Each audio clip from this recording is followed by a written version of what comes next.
Okay, welcome to English with Vern. I'm Vern, and I am from America. I have been living in different places, though, for years. Thailand for 16 years, Hawaii for 6 years. I lived in New York City for 3 years. I lived in Miami for 2 years. I lived in Tampa, Florida for 11 years. So I did not live in America my entire life. And so my accent, while it is still somewhat American, it is nothing like I spoke before. I grew up in Pennsylvania, which is in the Northeast. And in Pennsylvania, we have a curious accent, to me, it's a very odd accent. It's very unique. And whenever I hear people from my area where I grew up, when I hear them speaking, it doesn't sound good to me. It doesn't sound, to be honest, it doesn't sound educated. It doesn't sound, it sounds very tight, like close-minded or something. I know there are plenty of open-minded people there, but I'm just telling you what I think of when I hear that accent now. So I did not try to make my voice in a different way. I didn't try to lose my accent. Somehow it just naturally happened.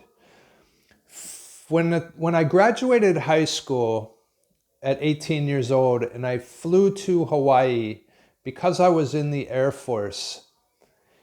I was in the Air Force, and of course, there are people from all over the United States in the United States Air Force, right?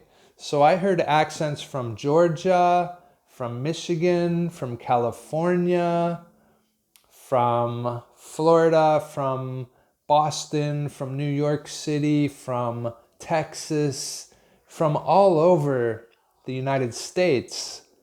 And I don't know why, but I think I started to naturally lose my accent from Pennsylvania, listening to everybody and speaking to everybody. I also think it had something to do with living in Hawaii, because in Hawaii it's a melting pot, right? We call it a melting pot where all the languages, all the people melt together. And you hear people from Korea, Japan, Thailand, China, England, Germany, Sweden, and then all over the US, and from Hawaii, from the other islands, from Tahiti, from Samoa, from Tonga, from Fiji, from Australia.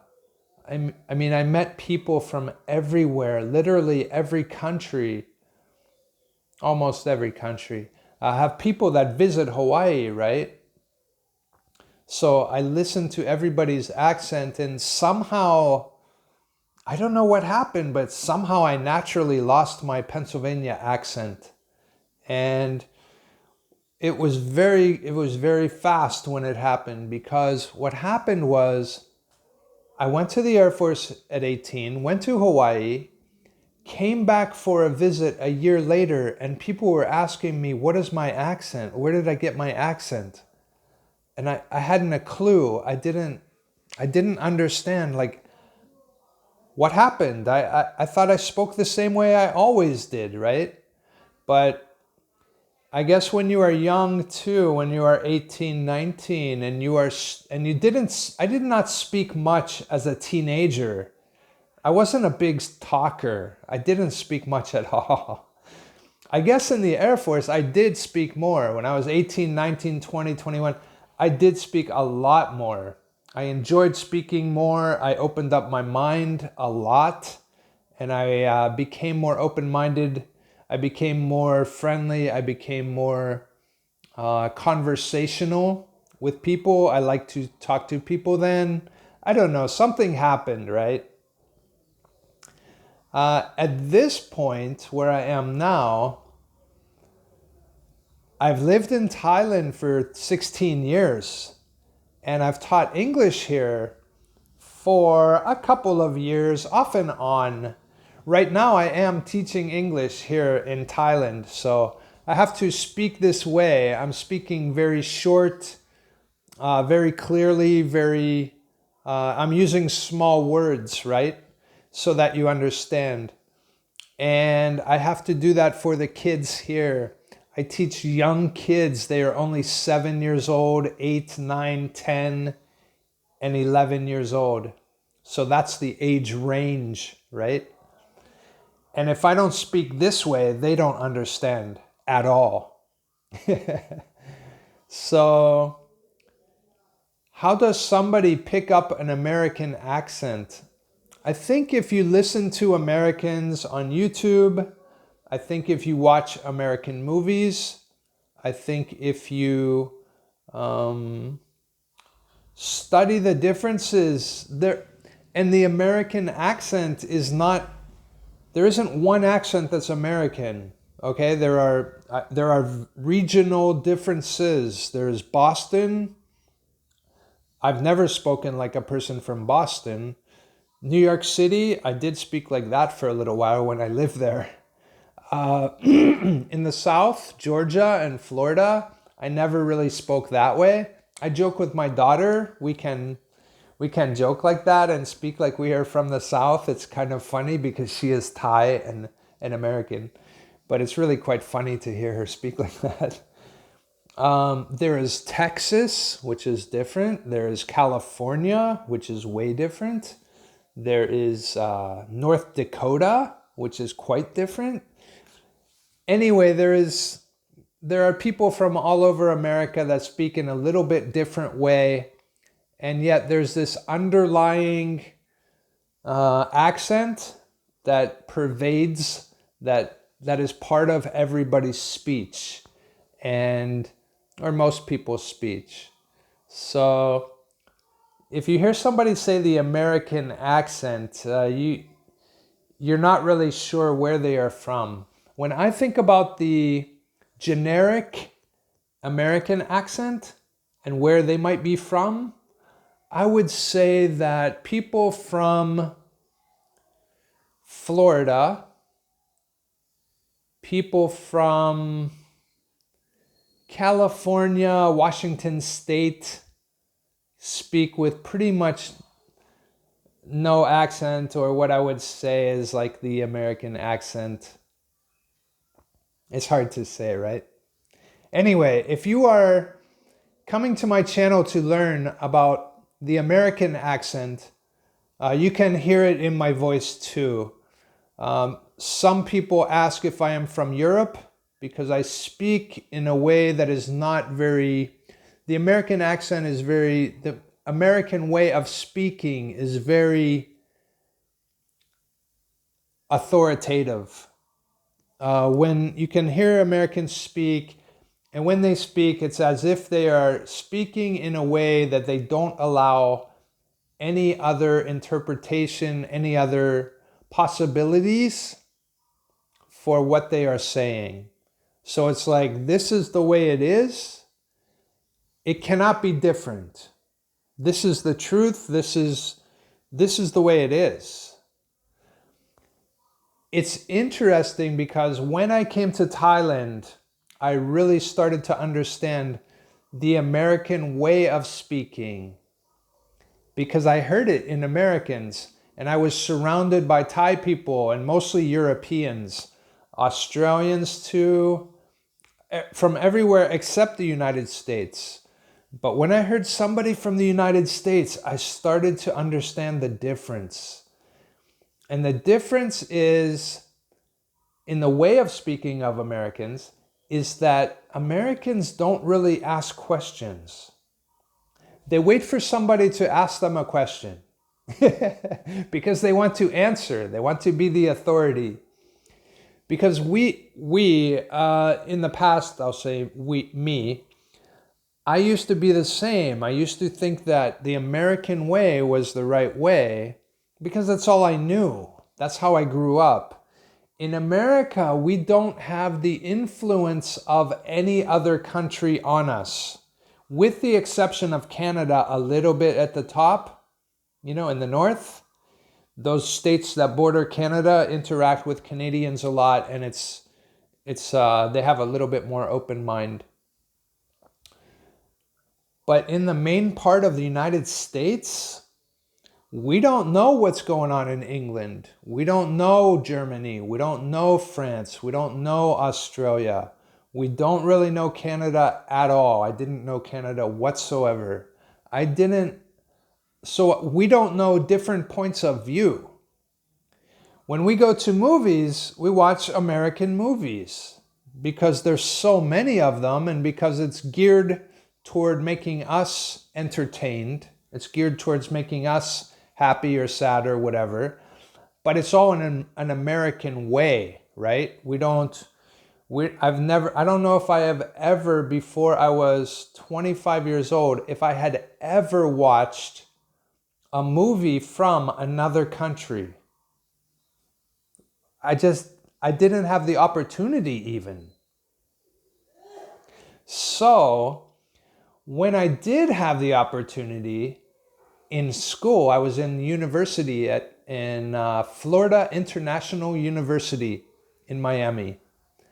And we had Wednesday foreign movie night or something. It was amazing. So we got to see flicks from Fellini and other European directors. And it was fantastic. My mind just went boom, it was really nice. But that was my first, being in Miami was my first real interaction with people from Europe and places like that. So now, the reason that Americans are different, and the reason we speak differently, and our style of speaking and our attitude is different, is because we don't have influence from anywhere else. We just don't. We are very egocentric. We're isolated in a way. We don't have to deal with other countries because we have everything here. We don't rely on other countries for things. We don't interact with people from other countries on a daily basis, except Mexico in the south a bit and Canada a little bit up there. Where I was from, Pennsylvania, we never did. In fact, everywhere from the middle of the United States or from south of South Dakota, so Colorado, all of those states, straight across to New York and down to Florida, and then over to Texas. They do a little bit, of course, with the Mexicans, but 80% of the United States, we don't interact with foreigners at all. We don't know about them. I guess we don't care about them because we've just never had to interact with them. It's funny that people say that American English, that Americans' knowledge of geography is so stunted. It's so limited, right? Up until the age I was maybe 28, I couldn't show you England, Germany, France, India. I couldn't show you those on a map. Why? I didn't care. I guess I just didn't care. And it wasn't because I don't care about people from there.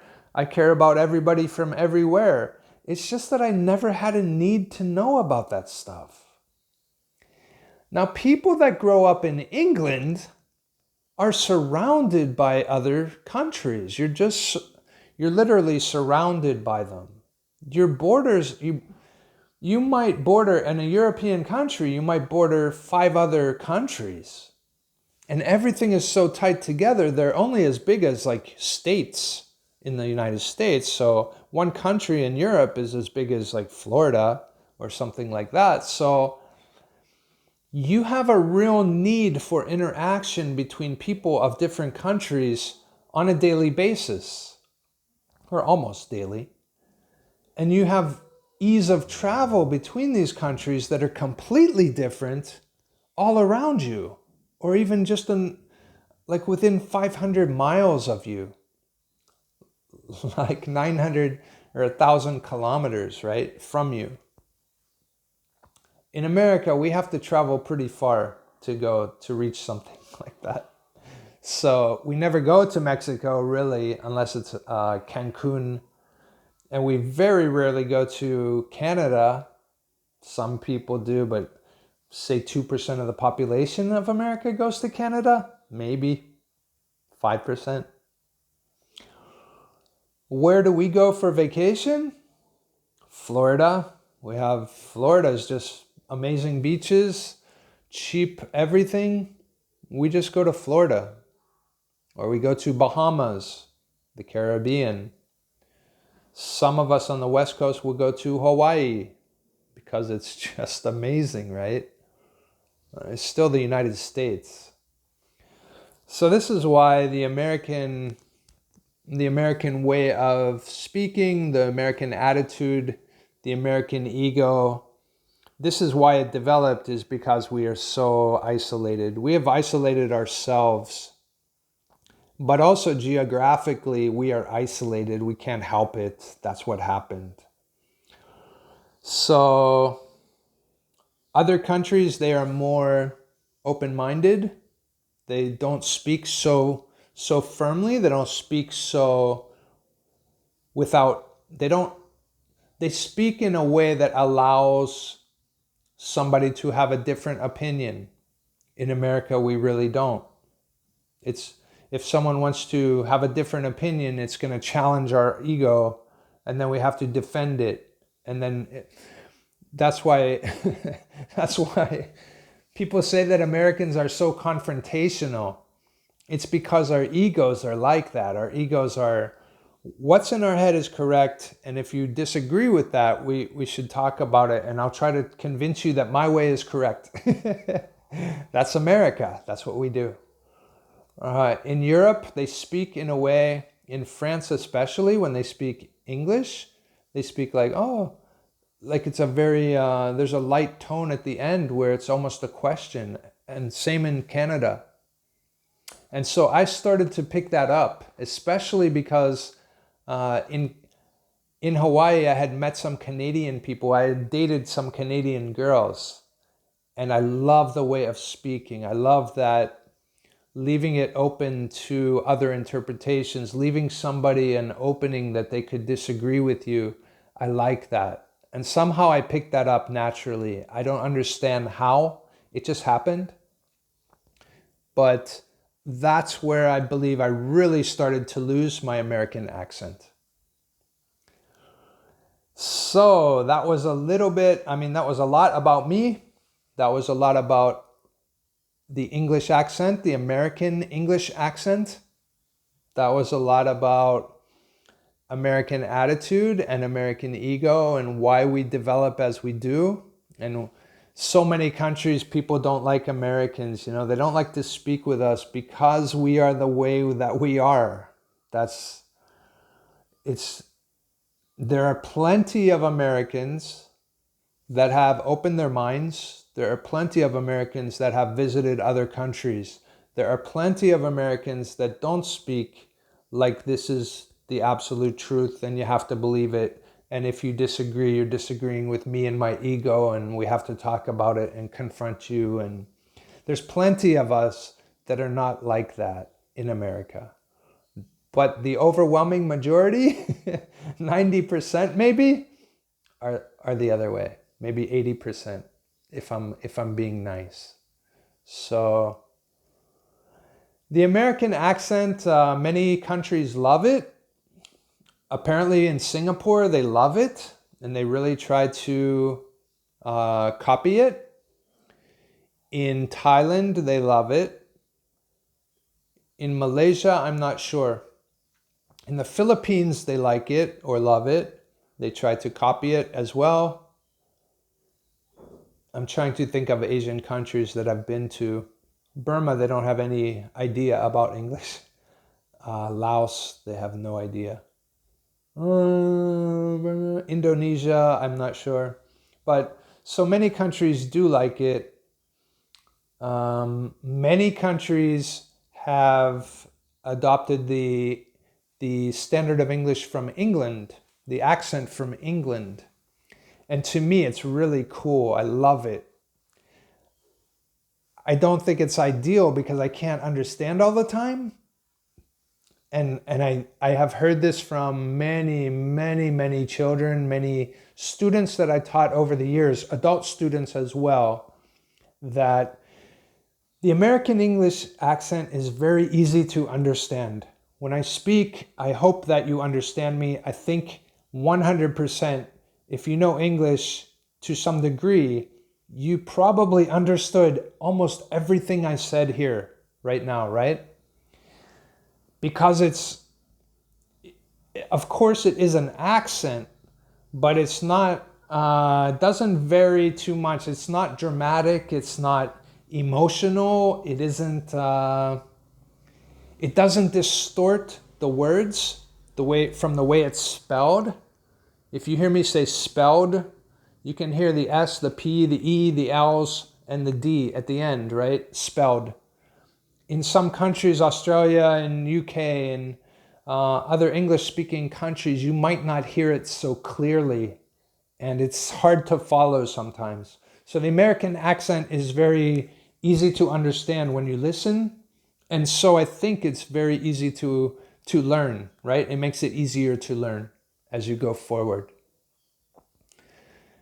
Okay, I hope that helps. At least you listened to 22 minutes of me speaking English, and maybe you learned something by listening. Okay, so this is the way I speak. This is the way my English channel will be here on YouTube and on my personal courses, my private courses. If you like it, if you understand my English, if you... I think if you study it, if you watch my YouTube videos, eventually you will learn more. I really believe you will learn more than you will if you listen to an American that speaks too fast, that kind of runs the words together too quickly, that speaks with more of an American accent, that kind of blurs the word a little bit. I think you will understand me better. Up to you. I mean, there are so many people you can learn from, right? So, okay, thank you for joining me. I will see you next time. This is, in Hawaii, we do this. I just always do it. It's shaka. It just means hang loose, take it easy. Don't take anything too seriously. It's a lovely symbol for time, our times today in this world of COVID and a lot of stresses, right? Okay, cheers.